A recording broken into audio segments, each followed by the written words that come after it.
I called my daughter that night and she said, "Dad, you'll survive one weekend without your precious routine.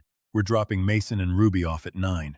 I stood in my garage holding the phone, staring at the black suit bag hanging on the door. And I told her again, slower this time, that I could not watch the kids on Saturday because I had to be in Millbrook by noon for Walter's service. She laughed. Not a nervous laugh. A short, flat laugh, like I had told a joke that wasn't funny the first time either. "Walter's been gone for 2 weeks, Dad. He's not going anywhere. The kids need you Saturday. Roger and I already booked the spa. Non-refundable." I stood there in that garage, engine oil and sawdust in the air, completely unable to process what I had just heard. If you are just joining me, take a breath, because what I'm about to walk you through is a betrayal so calculated it forced me to burn down the family I spent 40 years building. Before I go further, let me know in the comments which state you're tuning in from tonight. And if you've ever had to plant your feet against someone who shares your blood, hit that like button for me. The garage light buzzed overhead, that same cheap fluorescent tube I'd been meaning to replace for a year. And I thought about how many times I had shown up for Diane. Every recital, every fender bender, every 2 a.m. phone call when she was 23 and locked out of her apartment in the rain. And now, at 68 years old, with my best friend in the world lying in a funeral home 40 minutes from where I stood, my own daughter was telling me my grief could wait for a spa appointment. Walter Higgins wasn't my brother by blood, but he might as well have been. We met in 1979 on the floor of a printing plant in Dayton, Ohio. Two 19-year-old kids running the same night shift. Both broke, both trying to save enough to get out of our parents' houses. Walter was the one who taught me how to read a blueprint, how to run a route through drywall so it didn't buckle in July heat, how to argue with a foreman without losing my job. We became partners eventually. Ran our own small contracting outfit for almost 30 years. Built half the strip malls and church additions in 3 counties. But that's not why I owed him my life. In the winter of 1991, we were framing a 2-story addition on a house out past the county line. I was up on the second-floor joists, no harness, because back then nobody used one unless the inspector was standing right there. I don't remember losing my footing. I remember the joist under my boot giving way with a crack like a rifle shot, and I remember falling backward into open air with nothing below me but a concrete slab and a stack of rebar. What I remember next is Walter's hand closing around my wrist so hard it dislocated 2 of his fingers, his body slamming against the header beam to keep from going over with me, holding my entire weight with one arm until Tommy Reyes got a ladder under me. Walter never let go. He held on until his shoulder tore, until the tendons gave, and he spent the next 4 months in a sling and never worked with full strength in that arm again. He never once brought it up.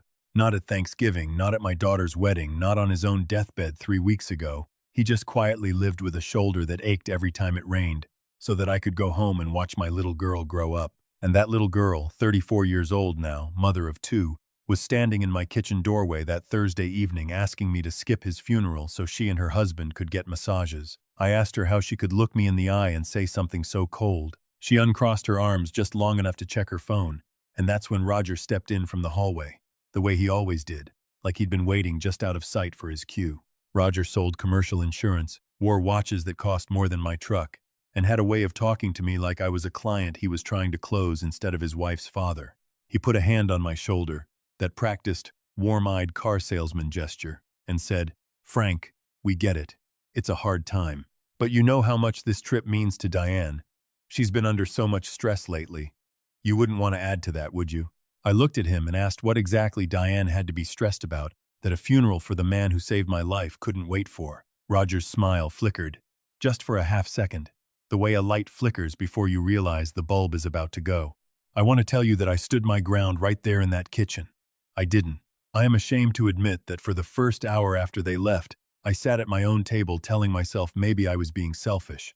Maybe a man my age needed to learn to bend. That is the trap, if you have ever lived it. They do not just ask you for things. They convince you that saying no makes you the villain. I spent that whole night rehearsing what I would say to Walter's sister at the funeral home, how I would explain that I might not make it, and hating myself with every word. The kids showed up at 9 sharp on Saturday morning, right on schedule, dropped off by a nanny service Diane had hired for the drive since apparently neither she nor Roger could spare 45 minutes. Mason is 7, quiet and watchful like his mother used to be before life hardened her. Ruby is 4, and she has never in her short life met a stranger. She ran straight into my arms in the driveway, and for a moment, holding her, I almost let it all go. I almost decided I would just miss the service and be the grandfather they needed instead. Then Mason tugged on my sleeve and asked me a question that changed everything. "Grandpa, why did Mommy and Daddy pack their snow stuff for a work trip? Daddy said Aspen doesn't have snow in July." I felt something cold move down my spine, standing there in my own driveway with my granddaughter's arms around my neck. I asked him what he meant, keeping my voice as even as I could manage. He said he'd seen the ski jackets and the goggles in the trunk of Roger's SUV that morning, tucked under a blanket like somebody didn't want them seen. I told him he must be mistaken, that it was probably just old gear they hadn't cleaned out yet. But I know my grandson. Mason doesn't make things up. He notices everything, the way I used to notice load-bearing walls before anyone else in the room saw the crack forming. I called the spa Diane had mentioned that night in the kitchen, the one so critical it couldn't wait for a funeral. I didn't give my name. I just asked if they had a Diane and Roger booked for that weekend. The receptionist, sweet and entirely unaware she was handing me a grenade, told me she had no such reservation on the books, but that she did remember booking a couple with those first names for a golf and ski resort package back in the spring, in Aspen, for 4 days. I sat down at my kitchen table with Ruby coloring beside me and Mason building something out of blocks in the living room, and I felt the floor of my own life tilt under me. My daughter had not asked me to miss the most important funeral of my life for a work emergency. She had asked me to miss it so she could go on vacation, and she had lied to my face doing it. I want you to understand something about me before I go further into this story, because it matters for what comes next. I spent 41 years as a general contractor. My whole professional life was built on one principle. You do not build anything on a foundation you have not personally inspected. Not a garage, not a church addition, not a 2-story house. You check the soil, you check the footings, you check every single bolt before you trust your weight to it. Somewhere along the way, raising Diane, I forgot to apply that same principle to the people I loved. I trusted the foundation of my own daughter without ever checking what she was actually made of underneath. I made a decision sitting at that table. I was not going to scream. I was not going to confront her that night, exhausted, with 2 grandchildren in the next room. I was going to do what I do best. I was going to inspect the structure quietly, from the outside, before anyone knew I was looking. Walter's service was that Saturday afternoon, and I brought Mason and Ruby with me. I want to say clearly, for anyone who has ever wrestled with this decision, that I did not regret it for 1 second. Ruby sat in my lap during the eulogy, and when I started to cry, she reached up and wiped my cheek with her small hand, the same way I used to wipe Diane's face when she skinned her knee as a girl. Mason stood beside me at the graveside, solemn and still, and afterward asked me quietly why nobody had told him Great-Uncle Walter used to be a hero. I told him that heroes rarely announce themselves. They just show up when it matters and never mention it again. I think about that line more now than I did when I said it. The following Monday, I drove to see my attorney, a sharp, steady woman named Carol Whitfield who had handled my business affairs for over a decade. I told her about the lockbox in my closet, the one holding the deed to my house, my late wife Eleanor's jewelry, and copies of my will. I told her that 18 months earlier, I had come home early from a hardware run and found Diane in my bedroom, kneeling in front of that lockbox with a set of thin metal picks in her hand, sweat on her forehead, clearly having been at it for some time. When I asked what she was doing, she burst into tears and told me she'd lost the key to her mother's old jewelry box and thought I might have stored the spare key inside my lockbox by mistake. It was a strange excuse, because Eleanor's jewelry box had never once been locked in the 22 years I'd owned it. I let it go that day, for the sake of keeping peace in the house, but I never forgot the sound of those picks scraping against the tumblers. Carol asked me why I hadn't come to her back then. I told her the truth. I didn't want to believe what I already knew. That same week, I did something I had never told anyone I'd done, not even Carol, until that Monday. 18 months earlier, the week after I caught Diane at that lockbox, I had quietly revoked the durable power of attorney I had signed over to her 3 years prior, back when I'd had a minor cardiac scare and wanted, in a moment of fear, to make sure someone could manage things if anything happened to me. I never told Diane I'd revoked it. I let her go on believing that document still gave her legal authority over my finances and my medical decisions, because I wanted to see, God forgive me, whether she would ever try to use it against me. Carol pulled the county filing that afternoon to confirm it was still on record. It was. The revocation had been sitting there, quiet and legal and airtight, for a year and a half. I asked Carol what would happen if someone had recently tried to use that old dead document. She went very still, and then she asked me exactly what I meant. 2 days later, I got a call from a loan officer at Heritage National Bank, a young man named Kyle, who sounded like he was reading from a script and sweating through it. He informed me, with the careful cheer of someone delivering bad news wrapped in customer service language, that my home equity line of credit had been increased by $420,000 the previous month, and that the first disbursement, $200,000, had already been wired out to an account belonging to a company called Ridgeline Property Holdings, LLC. He said the paperwork had been signed under my power of attorney by my daughter, Diane, and notarized by a mobile notary who had come to her home. I have built houses. I know what it feels like when a structure you trusted turns out to be resting on nothing. That is exactly what I felt standing in my kitchen listening to Kyle explain, in his soft, nervous voice, that my daughter had just committed $420,000 of fraud against a legal document that had been dead and buried for 18 months. I did not yell at Kyle. I thanked him, very calmly, and asked him to freeze every account tied to my name immediately, and to preserve every piece of paperwork on file. Then I called Carol. Then I called a detective I knew from my years doing contracting work for the county, a retired homicide investigator named Gene Alvarez who now consulted on financial crimes. I told him everything: the lockbox, the revoked power of attorney, the forged signature, the $420,000. Gene was quiet for a long moment, and then he said something I will never forget. He said, "Frank, your daughter didn't just take a risk. She built her entire plan on a foundation that hadn't existed in 18 months. She's been standing on air the whole time and doesn't know it yet." Ridgeline Property Holdings, it turned out, was a shell company registered 4 months earlier, with Roger listed as the managing member. Gene pulled county records showing Ridgeline had put down earnest money on a lakefront property in Michigan the very week the loan dispersed. A vacation home. My daughter and son-in-law had forged my signature on a legal document that no longer existed, to steal $420,000 from the house I built with my own hands, so they could buy a lake house, and along the way they had asked me to skip the funeral of the man who saved my life, so they could squeeze in one last ski trip before the money cleared.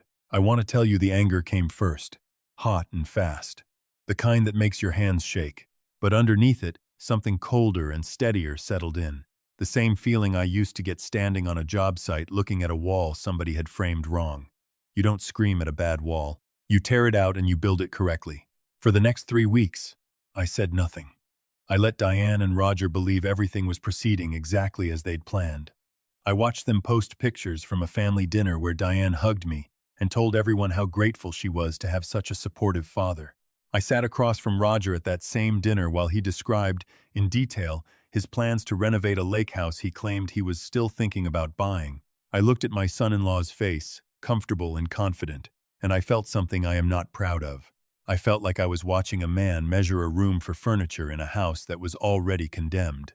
Gene and Carol worked together quietly, building the file. The bank's fraud division had already opened its own investigation once Kyle's report reached his supervisor, because a $420,000 disbursement authorized under a power of attorney that had been formally revoked 18 months earlier is not a paperwork error. It is a felony.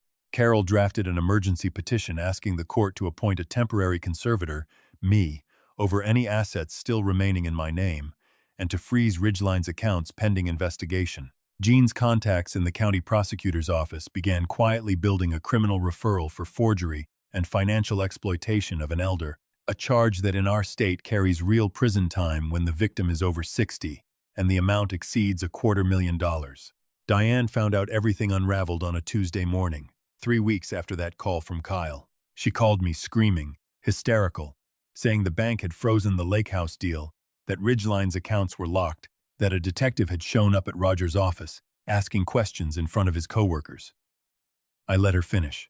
I did not raise my voice. I told her, very calmly, that the power of attorney she had used to steal from me had been legally dead for 18 months, ever since the day I found her kneeling in front of my lockbox with a set of lockpicks in her hand.